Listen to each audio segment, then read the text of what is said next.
Tonight, don't tread on anyone. Here are 4 common capitalism myths debunked. I first want to define our terms. Capitalism is a social system based on the explicit recognition of private property and non-aggressive contractual exchanges between private property owners. Socialism is the institutionalized interference with or aggression against private property and private property claims. Communism is the abolition of private property. The term Marx coined stuck and has led to some confusion about why markets actually work. From the Foundation for Economic Education by James Davenport. One of the most disappointing things I face as a college professor is the lack of understanding most students have regarding capitalism. The simple fact is, despite its importance to our daily lives, relatively few people have a strong grasp of what causes economic growth and why markets are so central to continuously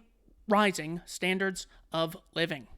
In my teaching, I have encountered several myths or misconceptions about capitalism from students as well as individuals outside the classroom.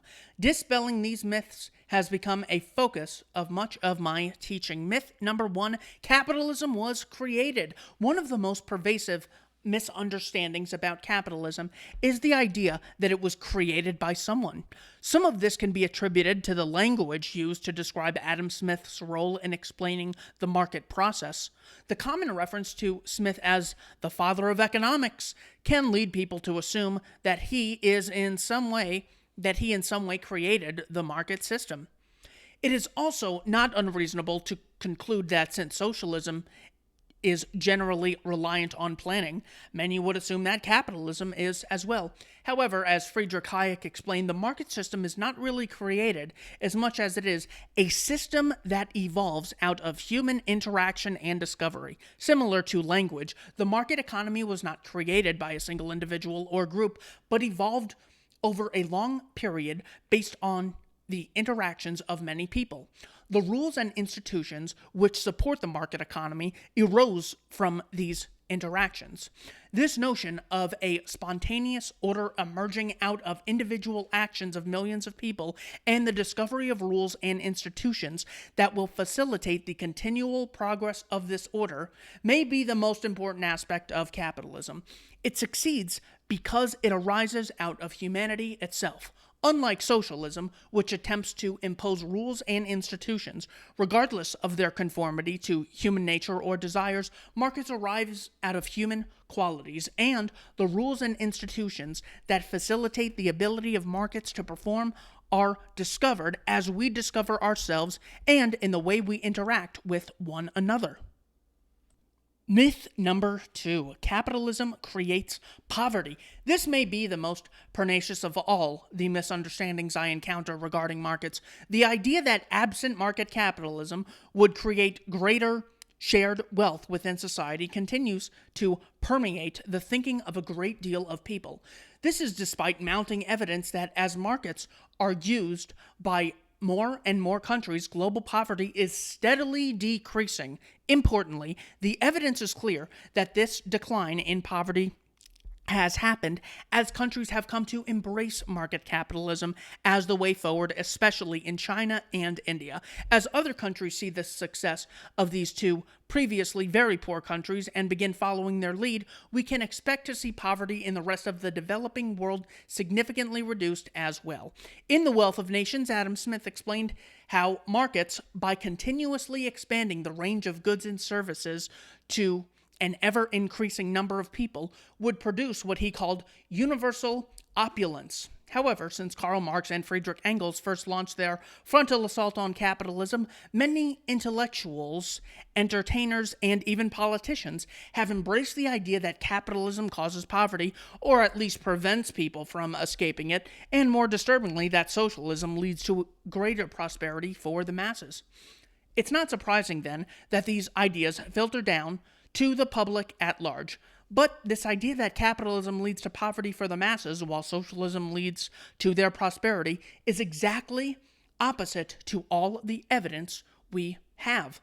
All developed countries have market-based economies. Those developing countries seeing the greatest growth have adopted market principles. Contrast this with the countries that have fully adopted socialism, such as Venezuela or North Korea. It is troubling that incoming students do not understand this. Myth number 3, capitalism is about capital. The term capitalism was coined by Marx as a pejorative towards market-based economies. The term stuck and has led to some confusion about why markets actually work. As economic historian Deirdre McCluskey has noted, people at all times have attempted to amass capital, land, resources, and money. But those collective attempts didn't lead to the type of society-wide economic growth we have seen since 1800. The underlying foundation of capitalism is human freedom, as Adam Smith recognized. When individuals are permitted to pursue their self-interest through markets, they are amazingly good at finding ways of bettering not only themselves, but society as well. Equally important, as economist Joseph Schumpeter explained, out of this freedom arises a continuous process of improvement, what he called creative destruction. It is this constant innovation, discovering and bringing to market new products and services, finding ways of improving existing products and services, and finding more efficient ways to create these products and services that truly drives economic growth and increasing standards of living. The fact is, while the accumulation of capital is a feature of a market economy, it is certainly not exclusive to it. It is individual freedom and the innovation that arises from it that drives the engine of capitalism. Myth number 4, capitalism creates winners and losers.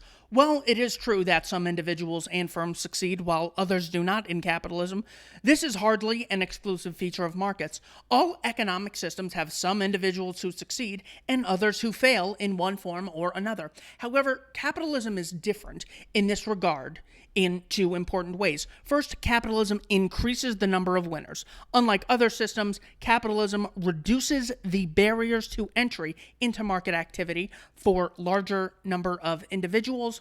The resulting competition provides greater opportunities for success, both great and small, than in any other system.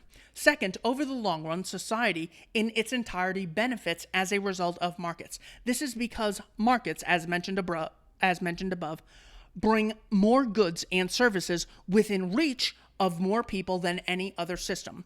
Markets also produce products and services that improve our lives in ways that our ancestors could never have dreamed. Just consider all the things that exist today that didn't a mere 30 years ago. The simple fact is that today, even the poorest modern Americans have more goods and services at their disposal than kings and queens did just 200 years ago. So, although individual firms may fail and individual people may not gain great wealth, the fact is that over the long run, we all win by enjoying better living standards than previous generations. Thank you for watching. Keith Knight, don't tread on anyone.